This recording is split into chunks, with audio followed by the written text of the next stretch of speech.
8월 31일 월요일 새벽기도회 시작하겠습니다. 찬송 325장입니다.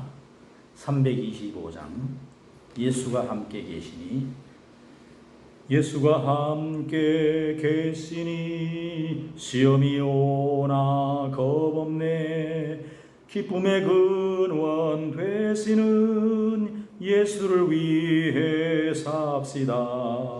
날마다 주를 섬기며 언제나 주를 기리고 그 사랑 안에 살면서 딴 길로 가지 맙시다. 4절 주께서 심판하실 때 잘했다 칭찬하리니 이러한 상급 받도록 예수를 위해 삽시다. 날마다 주를 섬기며 언제나 주를 기리고 그 사랑 안에 살면서 딴 길로 가지 맙시다. 아멘.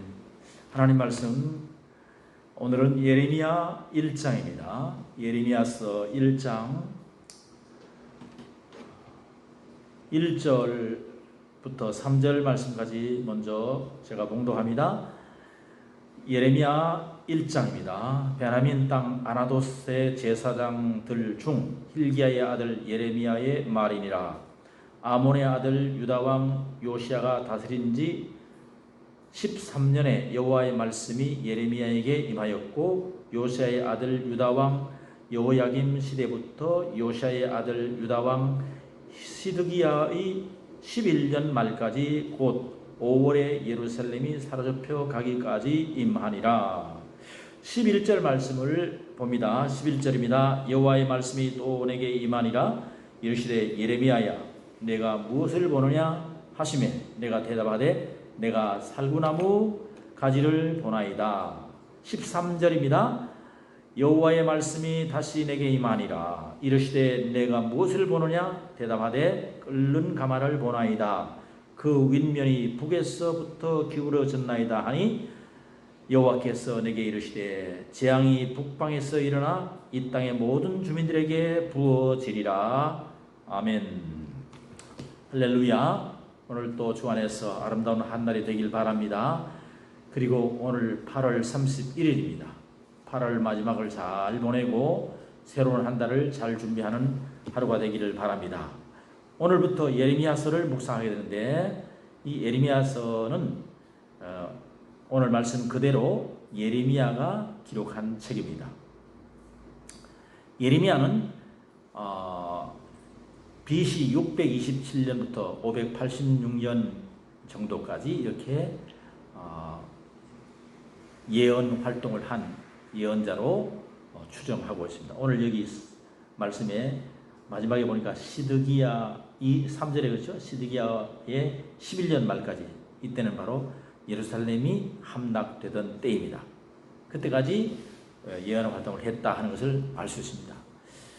또 이 예언을 한 예레미야의 중요한 목적이 있습니다. 하나님이 그렇게 예레미야를 불러서 선지자로 세우셨지요. 예. 예레미야는 제사장의 아들이었다는 것을 또 1절에서 말씀하고 있지요.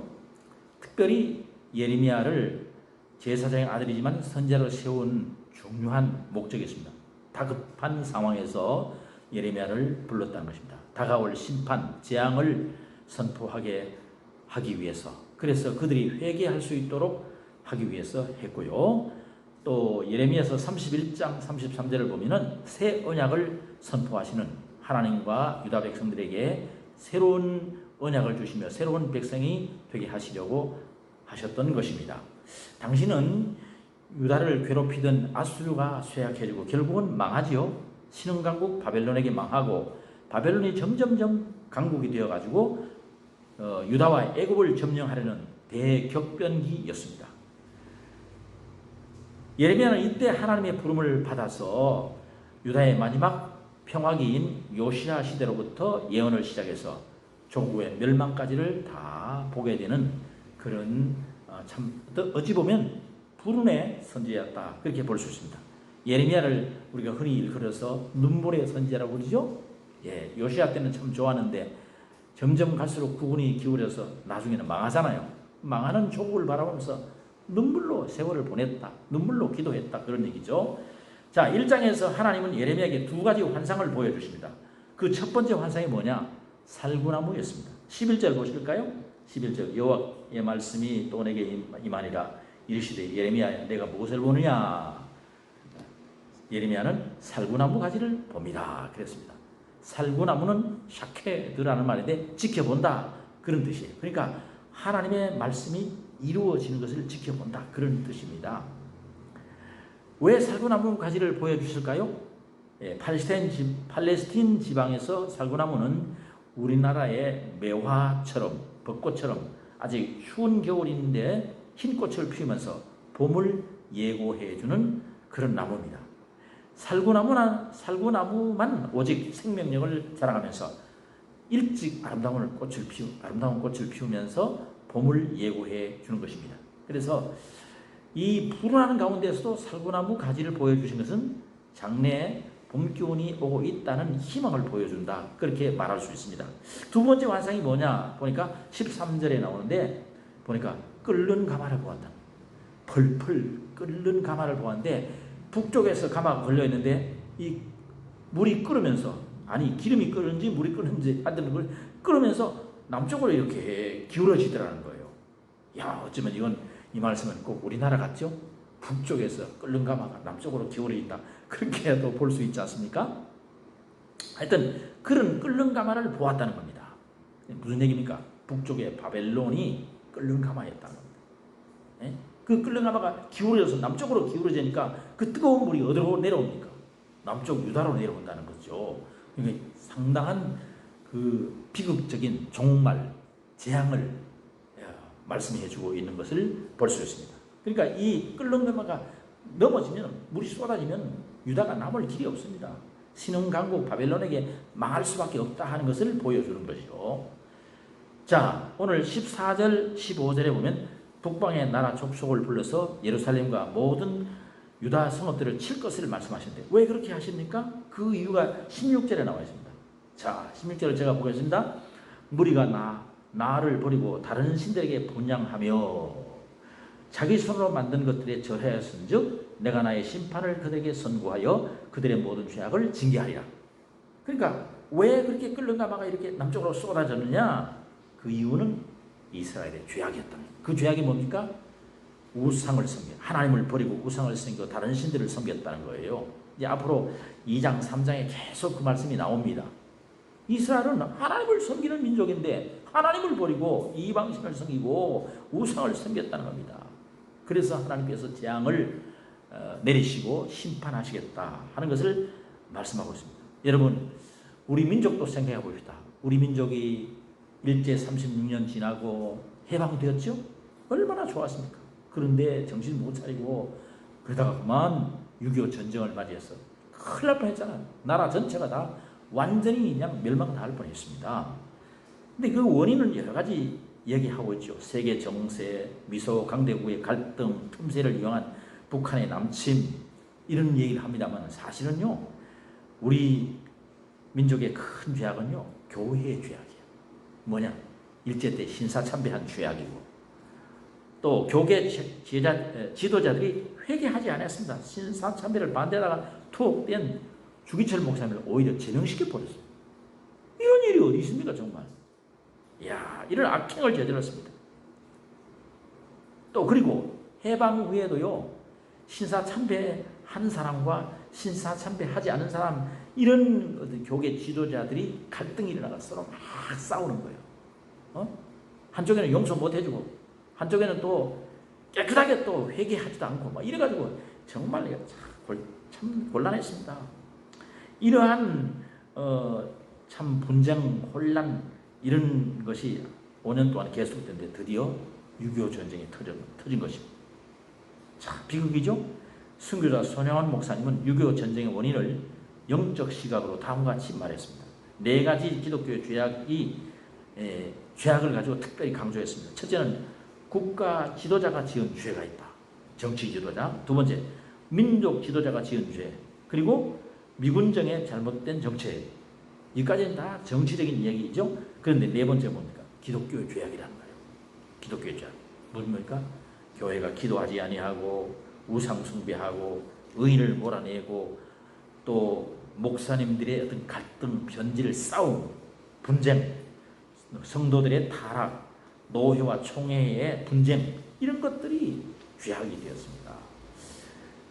자, 그래서 우리나라에도 북에서부터 기울어지는 끓는 가마가 북한 공산 집단이었습니다. 그게 우리를 그렇게 힘들게 전쟁을 일으키고 말았지요. 근데 지금도 마찬가지입니다. 북한 공산 집단은요, 하나도 사상이 변하지 않았습니다. 예? 우리가 많이 뭐 원조해주고 뭐 퍼다주고 한다 그런 얘기 많이 하지 않습니까? 그런데 안 변해요. 안 변해요. 적화야요. 안 변합니다. 자, 하나님은 예레미야 선지자를 통하여 말씀하십니다. 예레미야 26장 2절 3절에 보면 유다 모든 성읍에서 각각 그 악한 길에서 떠나리라. 그리하면 내가 그들의 악행으로 인하여 재앙을 그들에게 내리려 하던 뜻을 돌이키리라. 회개를 촉구하시고. 그러니까 하나님의 인내 자비하심이 굉장한 거죠. 그래도 돌아오기만 하면 받아주겠다는 겁니다. 하나님께서는 우리나라도 6.25 전쟁에서 아주 버리지 않았습니다. 김일성 공산 집단의 적화야욕을 막아주셨습니다. 하나님께서는 어찌어찌든 간에 유엔군을 우리 참전시키고 또 인천 상륙작전 하게 한 것, 이 모든 것들이 놀라운 기적이죠. 그래서 남한만이라도 자유의 대한민국을 건설할 수 있도록 해주신 거예요. 그리고 또 북한의 성도들, 지하교회 성도들이 대거 또 남쪽으로 내려왔습니다. 그래서 이 사람들이 열심으로 전도하고 교회를 세우고 해서 남쪽에 대한민국 교회가 그렇게 부흥한 것입니다. 그리고 하나님께서는 경제적 부흥을 우리에게 허락하셨습니다. 전쟁 후 우리나라의 국민소득은 76달러밖에 안 됐습니다. 그런데 지금은 국민소득이 얼마입니까? 3만 불이 넘죠. 하나님께서 이러한 축복을 주셨는데 그 이유가 무엇일까요? 하나님께서 우리에게 사명을 주신 거예요. 우리 한국교회에 사명을 주신 거예요. 그러면 이 한국교회의 사명을 가지고 제대로 감당해야 되는데 그러지 못한다는 거예요. 이게 보통 문제가 아닙니다. 여러분, 교회가 자기 만족, 자기의 그 아성을 건축하는 그런 모습들, 예? 그래서 거기에 만족하려고 이게 안 되는 거죠. 우리 성도도 마찬가지입니다. 성도들은 부름받았으면 성도 한 사람 한 사람 가정마다 하나님 주신 사명이 있어요. 그 사명을 위해서 열심히 살아야 되는데 그냥 축복 잘 살고 건강하고 그냥 돈 많이 벌고 뭐든지 잘 되고 이 정도만 생각하고 있는 거죠. 그럼 그걸 가지고 우리가 어떻게 사명을 감당해야 될 거냐, 거기에 신경을 안 쓴다는 거예요. 그러니까 이건 교계 지도자들의 책임도 있고 우리 모두의 책임입니다. 회개해야 됩니다. 그럴 때 하나님께서는 다시 우리를 세워 주실 줄로 믿습니다. 기도하겠습니다. 하나님 아버지, 오늘 살구나무와 끓는 가마를 예레미야에게 보여주었습니다. 어쩌면 이 말씀이 우리나라의 현실과 이렇게도 비슷합니까? 하나님 아버지, 끓는 가마가 지금도 기울어져 있는 것 같습니다. 하나님 아버지, 이 나라를 불쌍히 여겨주시고 다시 한번 영적 부흥이 일어나게 하시고 우리 한국 역사를 책임지는 우리 한국교회가 될 수 있도록 도와주시옵소서. 특별히 우리 평강교회도 이 사명을 감당하고 우리 모든 교우들이 정말 열심히 신앙생활 잘하면서 사명적 존재로 사명적 개인과 가정이 될 수 있도록 도와주셔서 이 시대에 정말 하나님의 나라, 하나님의 아름다운 성읍을, 나라를 건설하는 주인공들이 다 되게 하시고 복음의 사명, 선교적 사명을 잘 감당하는 우리 모두 다 되게 하여 주시옵소서. 오늘 하나님의 방송으로 예배를 드립니다. 하나님 기억하여 주시고 8월 또 지나갑니다. 새로운 달을 또 준비합니다. 하나님이 어서 속히 모든 것이 정상화되고 하나님의 안정을 찾을 수 있도록 주님 도와 주시옵소서. 예수님 이름으로 기도하옵나이다. 아멘. 여러분 각자 기도하시고 오늘 하루도 주님 안에서 승리하는 하루가 되기를 바랍니다. 아멘.